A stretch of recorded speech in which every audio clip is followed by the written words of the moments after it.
Bonjour à tous mes amis, j'espère que vous allez bien. Un message extraordinaire que j'aimerais partager avec vous aujourd'hui, c'est sur la force du Birkat Hamazon. Et c'est pas moi qui a dévoilé ce message, c'est le Rav Meir Shapira, celui qui a instauré le Daf Yomi. Était un jour en Pologne, dans une classe, il y avait des jeunes là-bas, et un juif s'y trouvait juste avant sa bar mitzvah, et il écoutait comme ça le shiur du Rav, et il parlait sur le Birkat Hamazon, comme quoi Hachem, il promet la largesse dans tous les domaines, spirituel, matériel, l'abondance. Et c'est rentré dans son cœur, le cours du Rav, et il a dit, désormais, à partir de maintenant, je fais le Birkat Hamazon avec conviction, avec le cœur, et il prenait 20 minutes à faire le Birkat Hamazon, c'était très beau à voir, très beau à entendre. Malheureusement, arrive la Shoah, et les Allemands commencent à envahir toute l'Europe, et il y avait les premières sélections en Pologne. Il y avait une sorte de poutre en forme de T, en bois, et tout le monde passait, il fallait être à la bonne hauteur, sinon on passait à gauche malheureusement chez Michelin dans la chambre à gaz, et ceux qui avaient la bonne hauteur, ils pouvaient passer à droite. Et ce juif-là, il arrive, celui qui avait pris sur lui le Birkat Hamazon, il essaie, il transpire, il n'arrive pas trop à atteindre cette poutre, et là il se met à la prendre des pieds, et il arrive à atteindre la poutre, et l'Allemand il le regarde et il le voit, à droite, passe à droite. Et il va à droite, il y avait une deuxième sélection, mes amis, et la deuxième sélection, il fallait trouver une profession en quoi on pouvait aider les Allemands durant la guerre. Il essaie à réfléchir, il ne comprend pas, il se tourne vers Hachem, Hachem, aide-moi, trouve-moi une solution. Il y a quelqu'un qui lui tape à l'épaule et lui dit, mon ami, t'as qu'à dire que t'es cuisinier, et moi je suis ton aide cuisinier, à deux, on va être plus crédible.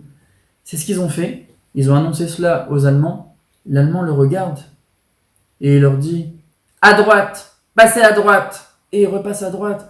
Et regardez comment le Birkat Hamazon, ça va déjà fleurir sa vie, même durant des moments difficiles comme la Shoah. Et il va passer pendant 2 ans dans la chaleur de la cuisine, entouré de nourriture dans l'abondance, comme ce que le Birkat Hamazon le promet. Vachalta vesavata, tu mangeras et tu te rassasieras. Et c'est assez incroyable, mais les problèmes vont continuer pour ce juif-là. Et un jour, un officier haut gradé, il rentre dans la cuisine et voir ce juif autour de autant de nourriture, ça l'a pas plu, cette image ça l'a pas plu. Et il le crie dessus et il lui dit, hé toi là-bas, qu'est-ce que tu fais ici, au milieu de cette cuisine, de ces nourritures, sors d'ici. Et il lui tire par les cheveux, et il le ramène dehors, et il le jette par terre dans le froid, dans la glace. Et ce juif là, il découvre le froid qu'il y avait au quotidien, et qu'il avait échappé grâce à son Birkat Hamazon. Il savait que c'était son Birkat Hamazon, il savait que Hachem ne l'a pas laissé seul. Et il commence à regarder, il dit, mais laissez-moi, qu'est-ce que vous voulez? Et il lui dit, il lui a donné une mission, l'Allemand, le nazi, il lui a donné une mission impossible à faire, juste pour s'apitoyer sur son sort. Il lui dit, dans 5 minutes je reviens, il faut que tu me creuses un trou, 3 mètres sur 3 mètres, sur 2 mètres de profondeur. Il lui donne un petit marteau comme ça. Il commence à essayer de casser la neige. Bien sûr, l'Allemand lui a dit, je reviens dans 5 minutes, ça a intérêt à être fait. Il essaie de casser la neige, mais impossible, c'est le marteau qui va se casser. C'est pas la neige, c'est dur comme de la glace, comme de la pierre. Et ces problèmes continuent.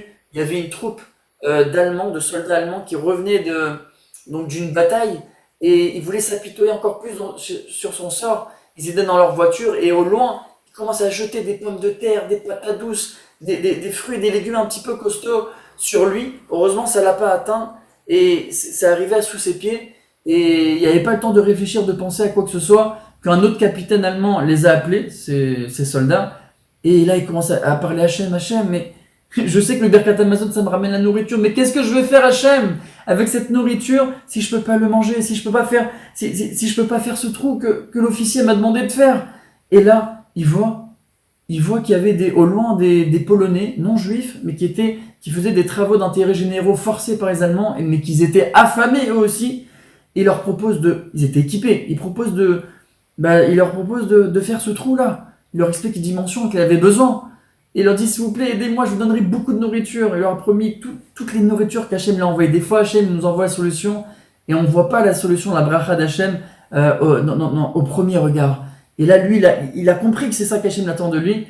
Il commence à creuser, chacun il met du sien. Et là, ils arrivent, ça creuse un peu. Et là, ils regardent si l'Allemand, il n'arrive pas.